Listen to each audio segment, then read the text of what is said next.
Senate Republicans narrowly voted down a Democratic resolution that would have blocked global tariffs announced by Donald Trump earlier this month, giving the president a modest win Wednesday as lawmakers in both parties have remained skeptical of his trade agenda.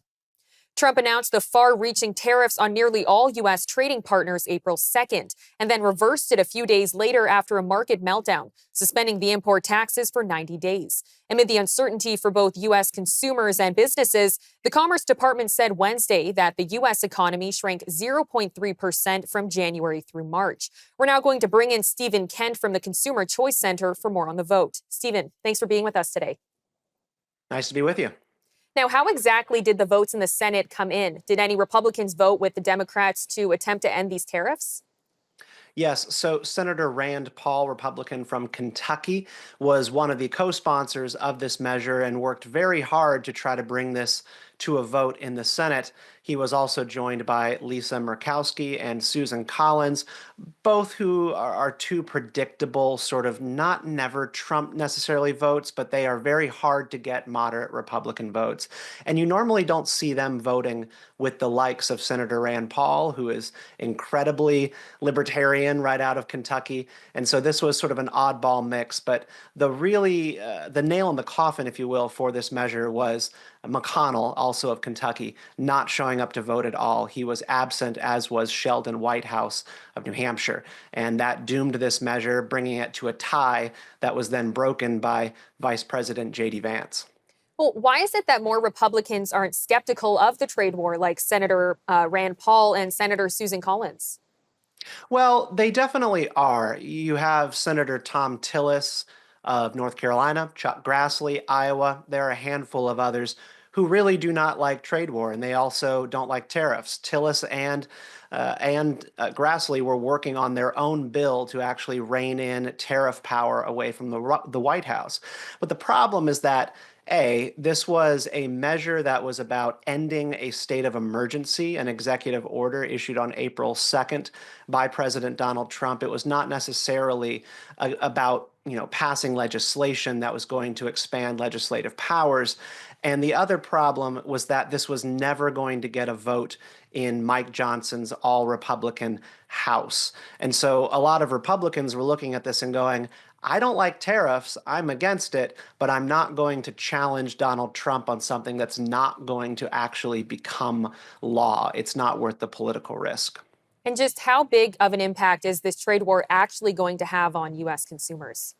No, quite a bit. We're going to see a pretty rocky Halloween and Christmas season this year. I mean, Donald Trump just yesterday was speaking in the White House about how American families might have to pick between two baby dolls for their children when it comes down to Christmas instead of 20, and maybe even stomach higher prices. There's a recognition right now that the supply chain and prices are going to be incredibly out of whack later this year. It's very important to emphasize that Americans have not yet seen the full shock of trade war and disruption to trade in their supply chains. It's still about to come around the next corner.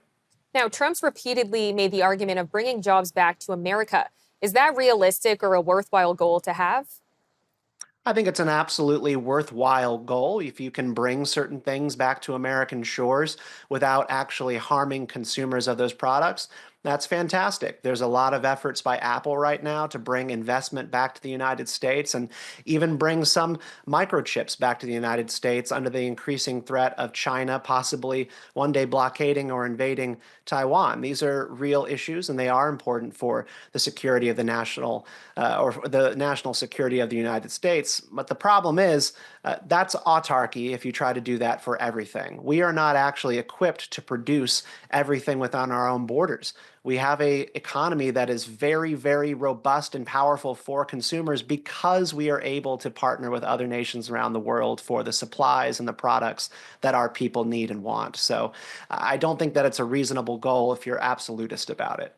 Now, some businesses like Amazon have actually flirted with the idea of showing the cost of tariffs when they bill customers.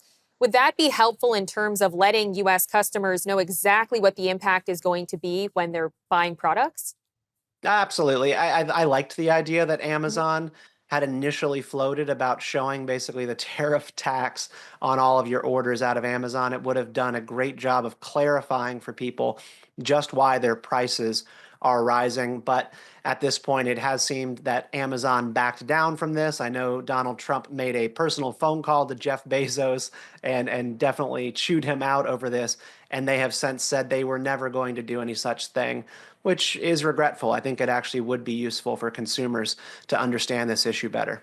Well, Donald Trump made the phone call, but the White House also called it a hostile and political act by Amazon. So, what do you make of their response to Amazon's idea of showing the cost? The White House has really backed up the tariffs and said that they're going to be beneficial. So, why do they go into attack mode when companies are saying we're going to support it, but we just want to show the consumers what they're going to be dealing with? I think that we have a White House and a Republican Party right now that is very much at odds with the private sector. This is not the party of Mitt Romney that I grew up in when I was a young man, who generally was deferential to the private sector and to corporations. This Republican Party of J.D. Vance and Donald Trump considers our most successful and powerful domestic firms to be opponents. And this is just one more example of that.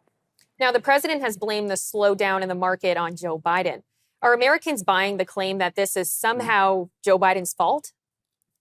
Not necessarily. There is a poll just out yesterday from Yahoo News and YouGov showing that 55% of Americans feel a great amount of stress over the tariffs that we're seeing right now. 59% said they are more anxious than they were a year ago. And 58% of Americans generally feel that their financial situation is being harmed by what's going on right now in Washington, D.C. There is very little evidence that people are putting this at the feet of Joe Biden. I think Americans are pretty shrewd in this, actually. When things are being mismanaged and prices are spiking, they blame whoever is in the Oval Office at that time. And Donald Trump is going to shoulder a lot of this, as are his Republican allies in Congress, who are staring down possibly brutal midterms next year. Well, Stephen, thank you so much for the time today. It's my pleasure. Thank you.